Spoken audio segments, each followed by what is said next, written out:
just get started here. We want to make sure our guitar is tuned. I usually use a tuner to tune mine. If you have a piano or don't have a tuner, when you got a guitar and a piano, you can tune it by ear. Or I'll do you a favor and I'm gonna play the strings as they're in tune so you can do it by ear on this video. So we'll start with the top string, which is an E.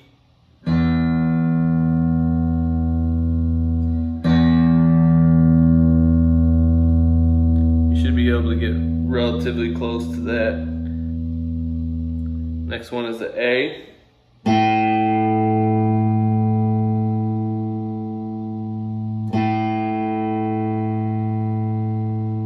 Third one is a D. Oops.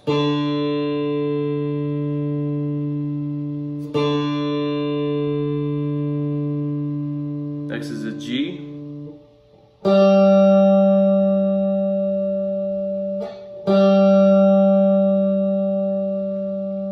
Next is a B.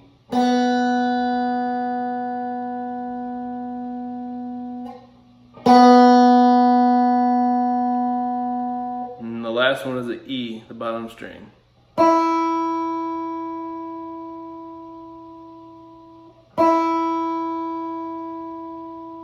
Alright, that should get you tuned. First chord we're going to go over is a G. The basic G chord is this here. Make sure when you're doing your chords that you really concentrate on the clarity of the notes, and I'll guide you through as we go. So your middle finger is going to go on the top string, the 3rd fret, 1, 2, 3, right there, and your booger picker finger is going to go on the next string down on the 2nd fret right there, and the next 1, 2 strings, those are going to be open. It's going to sound like that. And then your ring finger goes on your B string on the 3rd fret right there. And then your pinky goes just below that. And you should get a nice clean sound. Just like that. So if it's kind of sounding like that, you kind of want to maybe make a claw with your hand like this and push straight down on those strings. Make sure you're just touching those strings with those fingers. Don't touch any other strings, because if you're touching another string, you gotta mute out the other strings like that. That's what we call muting out, and we don't want that for this chord. Sometimes it's necessary, but not for what we're doing right now.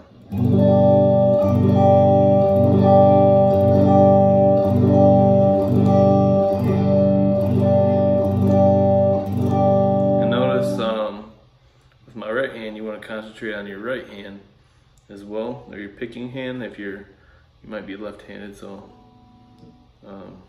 you want to make a nice fluid motion, and if you would pay attention to my picking hand.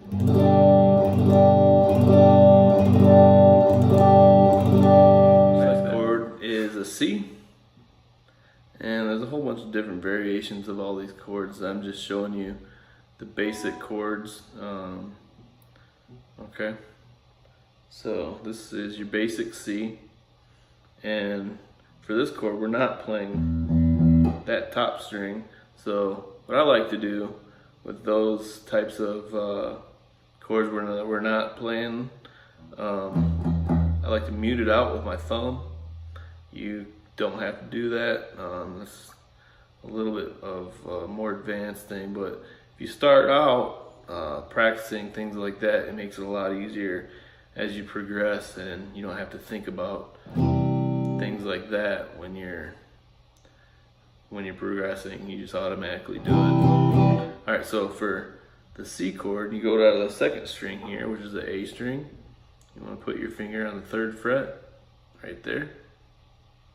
Then your middle finger goes on the 2nd fret and the next string down.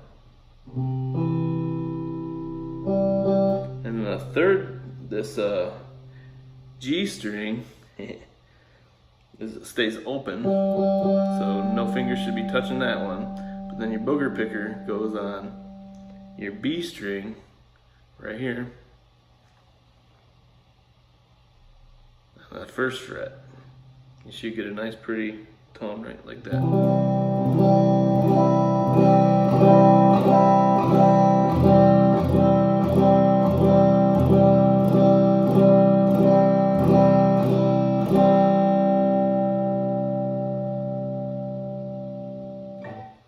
Another way to play a C that I do sometimes a lot, well, it depends on the song that I'm playing.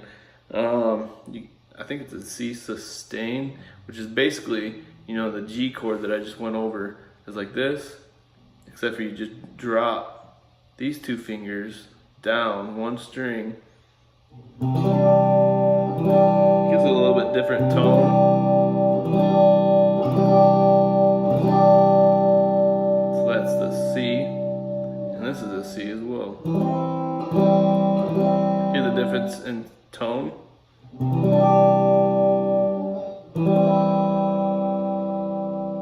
That's your C chord. The next chord we're going to go over is a D. So basically, for this chord, you're just playing these bottom four strings right here. Bottom four. So your booger picker is going on the second fret on the third string. This D string, that's going to stay open. And that's going to be your bass note for the chord.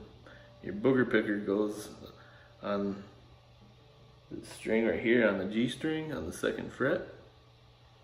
Then your ring finger is going to go on your B string, and then your middle finger is going to go on the E string, second fret. So you got first or second fret, third fret, second fret. Then you're going to play the bottom four strings.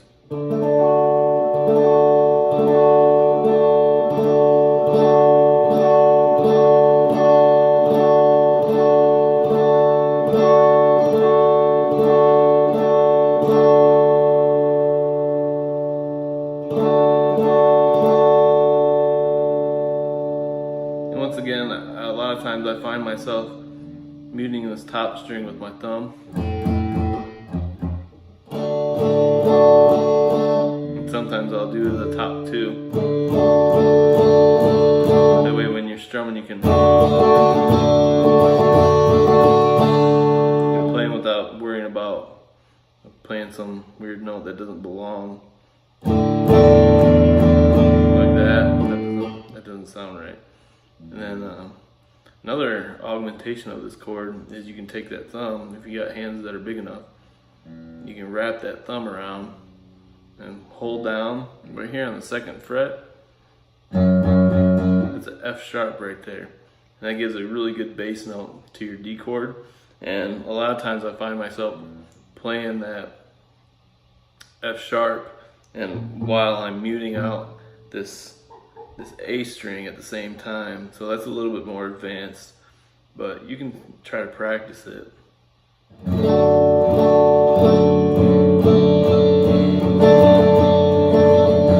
hear that bass note in there?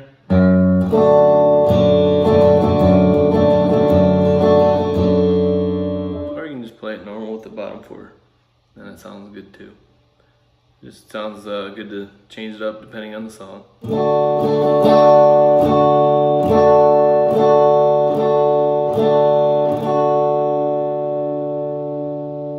Now what we're going to do, we're going to put all those chords together.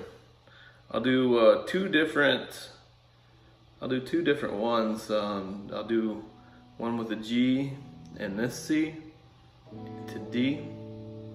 But a lot of times I find it a lot easier when you're beginning to teach people to go from this G to that C to the D. So we'll try both. Here we go.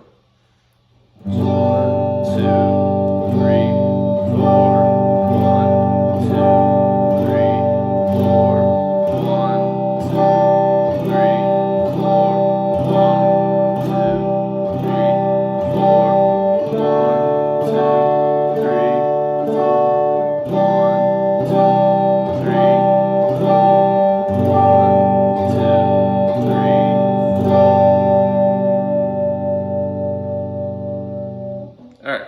basically what I did there, it was just a G, C, D, C, G.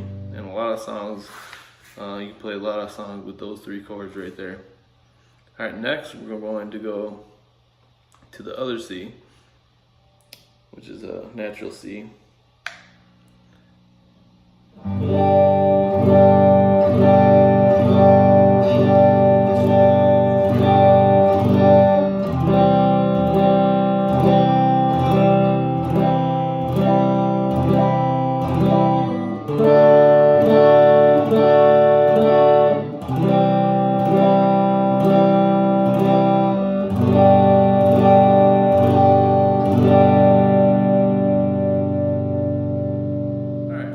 So we got our G chord, G, C, and D down. Once you have that down, if you have a recorder or something, you get good at the rhythm. You can record yourself playing the G, C, D, and all that. Once you get the rhythm down and the chord changes. And one thing I want you to practice as well is a major pentatonic scale. So a pentatonic scale is, pentatonic is 5. So it's a 5-note scale. It makes it super easy. Instead of going 7 notes, it takes out 2 of the notes. So a lot of blues guys use this scale, and a lot of people call this a blues box. And so you can do a lot of things inside your blues box here. So basically what we're doing here is we're starting with the open E for the major pentatonic scale, and for each finger, kind of want to keep each finger along each fret here. So my booger picker is going to stay on the 1st fret, and my middle finger is going to stay on the middle one, and my ring finger is going to stay on the 3rd fret. And later on, we're going to use the pinky in the next scale. So for right now, we're going to go open E,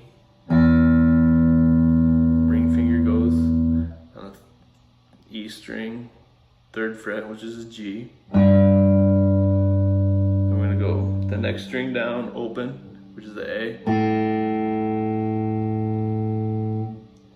And then go on the 2nd fret with the middle finger, and go the next string down, the open D, and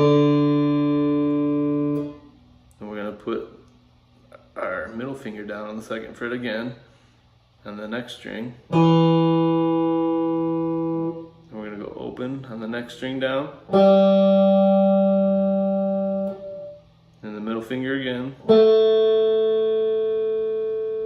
And the next one's going to be open as well. And the next one, instead of the middle finger, we're going to do the ring finger. And the next one is open as well. And the next one is the ring finger again. And we want to go backwards.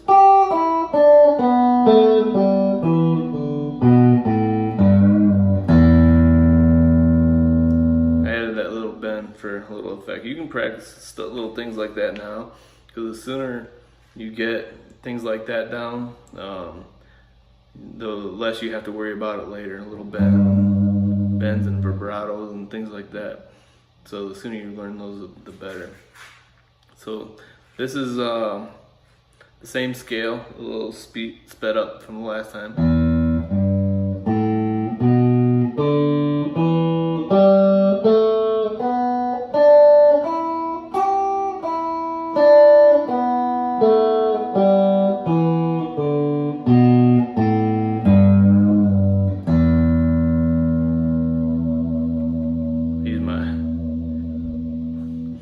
Alright, so the next one is a minor pentatonic scale.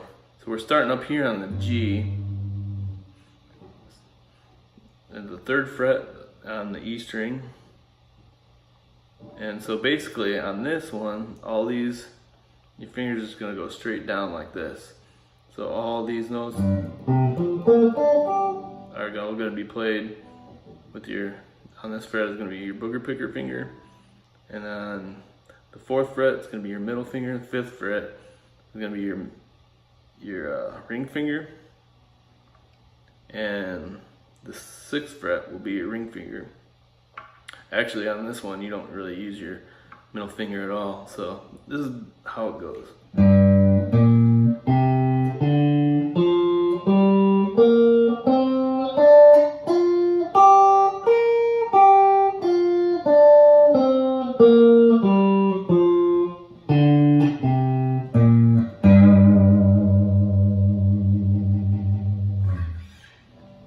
And just add little fun things like that to it as you go. So I'll speed it up a little bit.